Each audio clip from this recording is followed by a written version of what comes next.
एक बार फिर से आप सभी का स्वागत है फाइनेंस गुरु के चैनल पर। और जैसे मैं हर बार कोई ना कोई योजना, कोई ना कोई इन्वेस्टमेंट स्कीम लेकर आती हूँ, वैसे ही आज मैंने बच्चों के लिए एक शानदार स्कीम योजना मैं लेकर आई हूँ, एनपीएस वात्सल्य योजना। तो इसकी पूरी जानकारी मैं इस वीडियो में आपको दूंगी, कैसे शुरू कर सकते हैं, क्या लाभ होंगे और क्या फ़ायदे होंगे, किस तरीके से ये बच्चों को मददगार रहेगा और साथ में आपको कैसे इसमें पेंशन मिल सकती है। तो आइए जानते हैं, लेकिन इससे पहले चैनल को सब्सक्राइब करिएगा प्लीज़। एनपीएस वात्सल्य योजना नाबालिग बच्चों के लिए पेंशन प्रबंध की एक योजना है। इस योजना के ज़रिए माता पिता अपने बच्चों के लिए पेंशन जमा कर सकते हैं।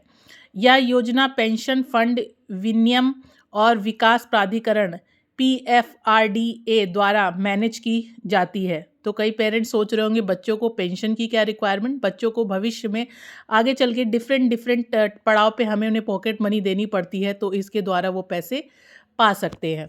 एनपीएस वात्सल्य योजना की खास बातें। इस योजना में तहत माता पिता सालाना कम से कम 1,000 रुपये जमा कर सकते हैं। ये मिनिमम की लिमिट है। जमा रकम पर चक्रवृद्धि ब्याज मिलता है। इस योजना का लाभ लेने के लिए नाबालिग के पास पैन कार्ड होना चाहिए। इस योजना के तहत निवेश के लिए पीएफडी के साथ रजिस्ट्रेशन किसी भी फंड का चयन कर सकते हैं। इस योजना के तहत निवेश के लिए मध्य, सक्रिय या स्वयं विकल्प में से चुना सकता है।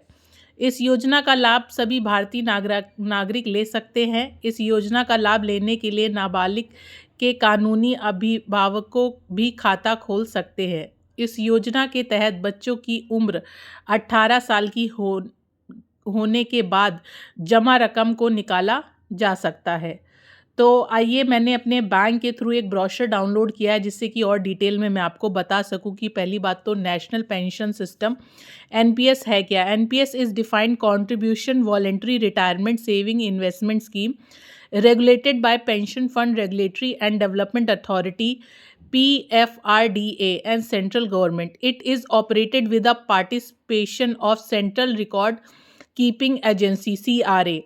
It is safe and systematic investment plan for secure future after retirement.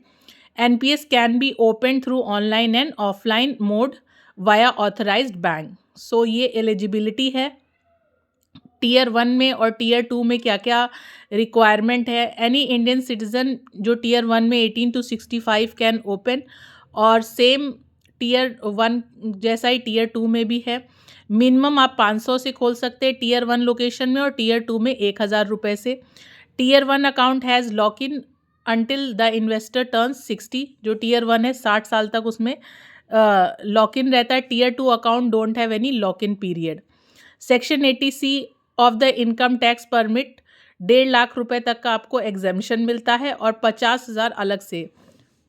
तो एनपीएस किस तरीके से वर्क करता है, कैसे आप इस पे अपना फंडिंग चूज़ कर सकते हैं। तो ये मार्केट लिंक्ड है, जिसमें आप चूज़ कर सकते हैं कि आपको कंजर्वेटिव में रहना है, सिक्योर फंड में रहना है, या इक्विटी का एक्सपोजर लेना है। तो 4 डिफरेंट आपके पास ऑप्शन है: equity, government securities, corporate debts and alternative investments. इसमें आप अपने अकॉर्डिंग चॉइस ले सकते हैं। ऑटो चॉइस एग्रेसिव अगर आप लेते हैं तो उसमें 75% ऑफ टोटल इन्वेस्ट होगा इक्विटी में, मॉडरेट में 50 और कंजर्वेटिव में 25 इक्विटी में होगा। जो इसमें आपको बेनिफिट मिलेगा एनपीएस में, वो टैक्स सेविंग में मिलेगा, लो कॉस्ट स्कीम है, और दूसरा सेफ है क्योंकि ये गवर्नमेंट द्वारा रन करी गई स्कीम है। टैक्स बेनिफिट आपको अगर एम्प्लॉयर हैं तो उसके तहत मिल सकता है, एम्प्लॉय हैं तो, और अदर इंडिविजुअल्स ले रहे हैं तो आप 80CCD के तहत इसमें आप ले सकते हैं। तो बेसिकली ये स्कीम मैं आप लोगों के साथ इसलिए शेयर कर रही हूँ बिकॉज रिसेंटली मैं भी ढूंढ रही थी कि मैं अपने बच्चे के लिए क्या करूँ जो भविष्य में जाके काफ़ी मददगार हो और उसमें कंपाउंडेड का भी लाभ मिले। तो ये स्कीम मुझे बेहतर समझ में आई। 7 options available at the time of retirement completion of 60 years. For the subscriber registration after 60 years, if the subscriber exit after completing 3 years of a holding, basically आपका जो पैसा होता है इस एनपीएस अकाउंट में 3 साल के लिए लॉक हो जाता है। उसके बाद आप पार्शियली इसमें से पैसा आप निकाल सकते हैं और as per requirement, as per need, आपने जैसी भी आपकी व्यवस्था हो उस अकॉर्डिंग आप पैसा इसमें जमा कर सकते हैं। जो भी आप पैसा उसमें जमा करते हैं उसमें आपको कंपाउंडेड का बेनिफिट मिलेगा, जिससे कि भविष्य में आप अपने बच्चे को बेहतर एजुकेशन या उसकी शादी में सपोर्ट कर सकते हैं। पार्शियल विथड्रॉ हम कितनी बार कर सकते हैं? मैक्सिमम हम 3 टाइम्स ड्यूरिंग एंटायर टेन्योर कर सकते हैं। पूरा जितना भी टेन्योर है 3 बार ही कर सकते हैं और 3 साल के बाद ही कर सकते हैं और 25% ही आप इसमें से निकाल सकते हैं। एग्जिट एंड विथड्रॉ के लिए केस में आपको रजिस्ट्रेशन बिफोर 60 के बाद ही आप कर सकते हैं। On superannuation of 60 years premature exit partial withdraw का भी मैंने आपको दिखा रखा है, इसमें डिटेल में आप जा सकते हैं। इस स्कीम को ओपन कराने के लिए पहले आप अपने नियरेस्ट बैंक विजिट करिए, चाहे वो गवर्नमेंट बैंक हो चाहे वो प्राइवेट बैंक हो, हर जगह ये ओपन हो रहा है इसका अकाउंट।